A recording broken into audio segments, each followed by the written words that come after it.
Baik, teman-teman semua, kita lanjutkan di part yang kedua ini, adiabatic equilibrium conversion. Jadi konversi kesetimbangan saat kondisi adiabatis. Ya, sekali lagi ini menjadi parameter penting yang harus kita setting up ya pada awal-awal.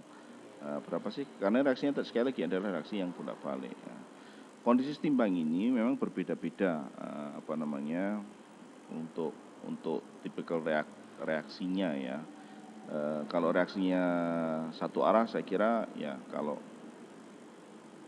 semakin semakin tinggi suhunya, ini kita ambil dari Evansville ya. Semakin tinggi suhunya, misalnya semakin besar laju reaksinya ya. Kita lihat di grafik ini. Yang pertama, kalau reversible dan juga eksotermis, ini hati-hati, reversible dan eksotermis. Nah, kalau kemudian suhunya kita naikkan, ini justru nanti cenderung turun konversinya, laju reaksinya juga. Ya.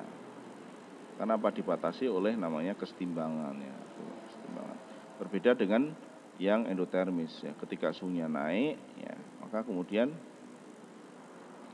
laju reaksinya mengikuti dan juga konversinya juga ikut naik ya. Baik, kita akan melihat langsung saja ke contoh-contoh biar lebih mudah kita memahami story-nya ya. Kita akan mengawali dari reaksi yang sederhana, jadi fasenya fase cair dan reaksinya juga sederhana A menjadi B saja. Kita diminta membuat plot kesetimbangan saat konversi setimbang ya, equilibrium conversion ya, XAE-nya ya. XAE-nya sebagai fungsi suhu. Ini sudah pernah ya. Tapi ini akan kita tambahkan satu hal lagi ya dalam saat setimbang ini. Ini yang kita pernah bahas itu adalah dari Evansville ya. Kita membuat plot ya waktu itu, masih ingat di chapter berapa ya? 10 atau 9 ya. Ya seperti ini profilnya ya. Ini adalah konversi, ini adalah T ya. Ini adalah reaksi yang eksotermis ya, reaksi yang eksoterm ya. Baik, kita diminta membuat plot konversi saat setimbang sebagai fungsi suhu ya.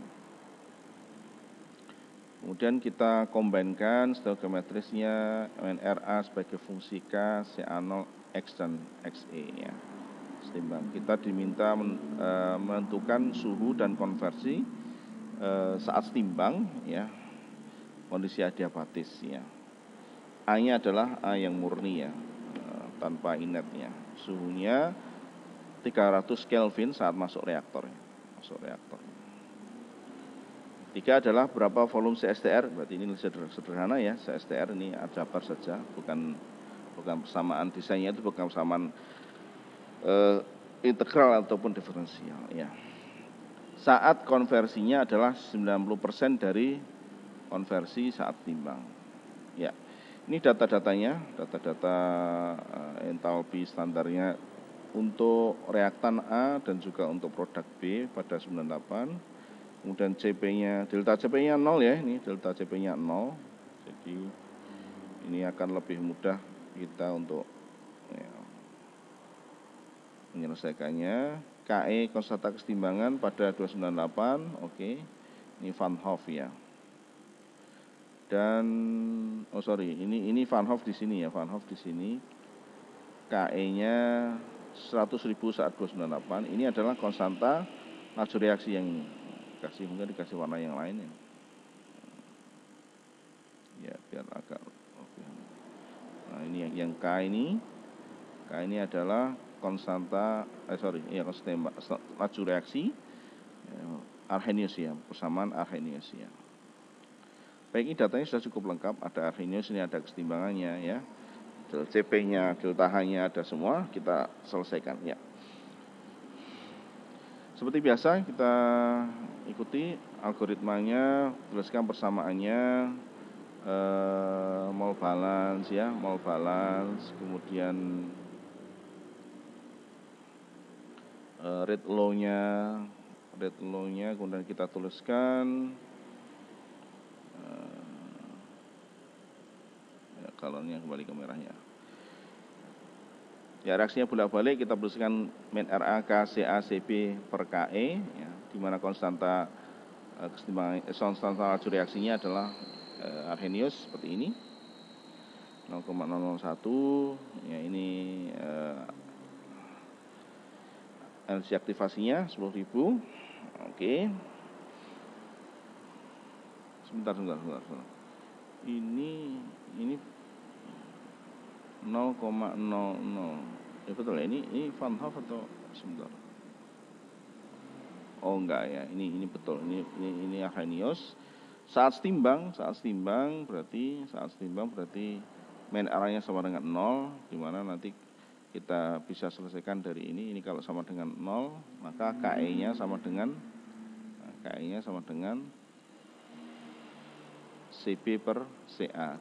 Karena saat setimbang maka kita simbolnya CBE equilibrium dibagi CAE gitu ya.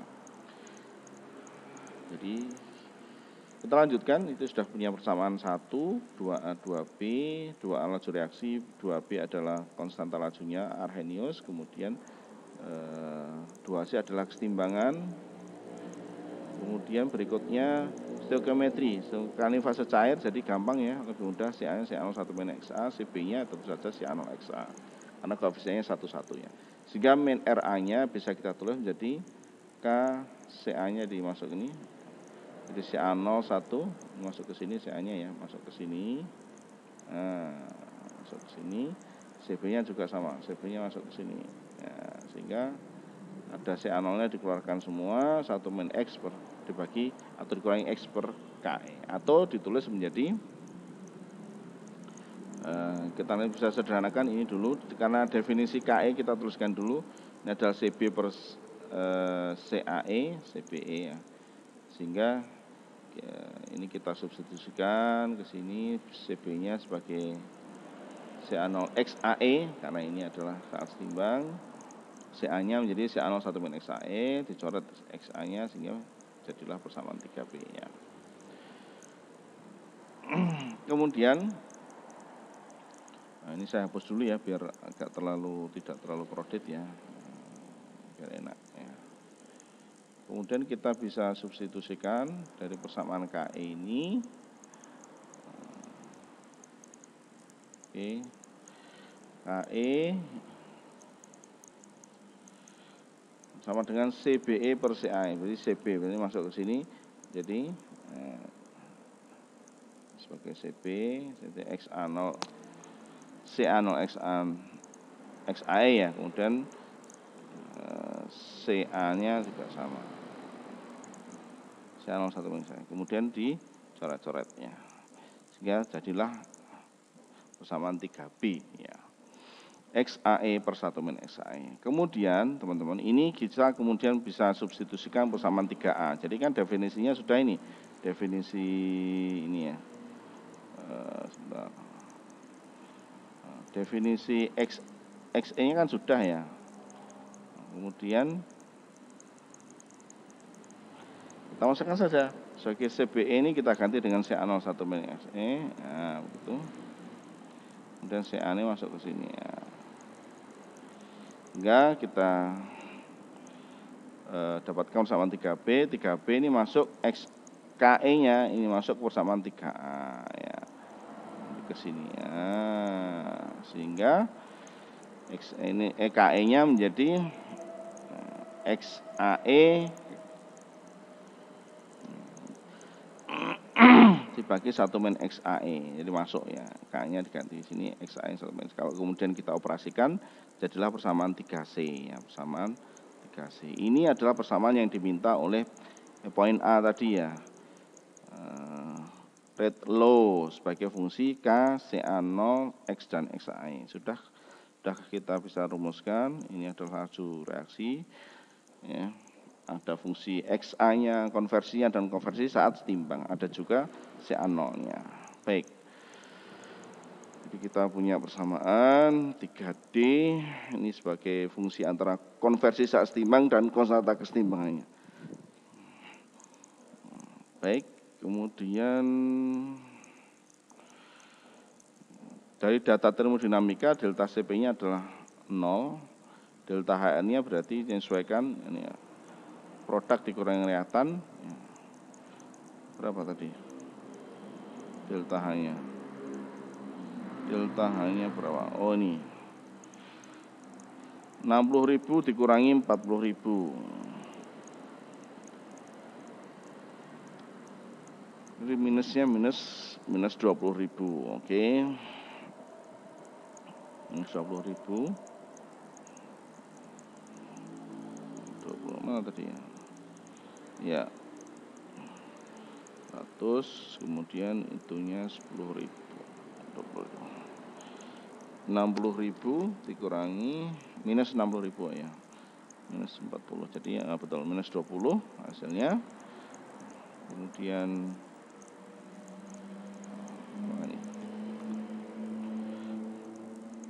dimasukkan ke persamaan Van Hoff ya.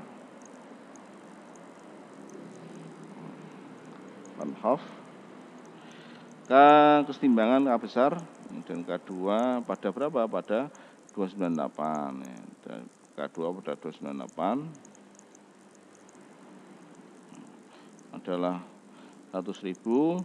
Ini delta R-nya 20.000 dibagi 1,987 ya. Dan persamaan ini kita gunakan ya untuk menghitung perubahan konstanta kesetimbangan karena perubahan suhu ya. Jadi kalau mau kita tuliskan bisa juga persamaan 3D ini menjadi bentuk persamaan yang lebih luas, itu bisa juga. Jadi KE-nya diganti dengan ini ya. Nanti punya persamaan sendiri ya.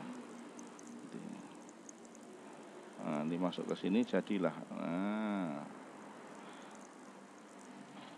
Jadi kalau tadi ini persamaan 3E ada konstanta kesetimbangan dan suhu korelasinya. Kemudian kalau kita substitusikan ke persamaan 3D, maka kita akan mendapatkan kesesuaian persamaan antara konversi saat setimbang dan juga suhu.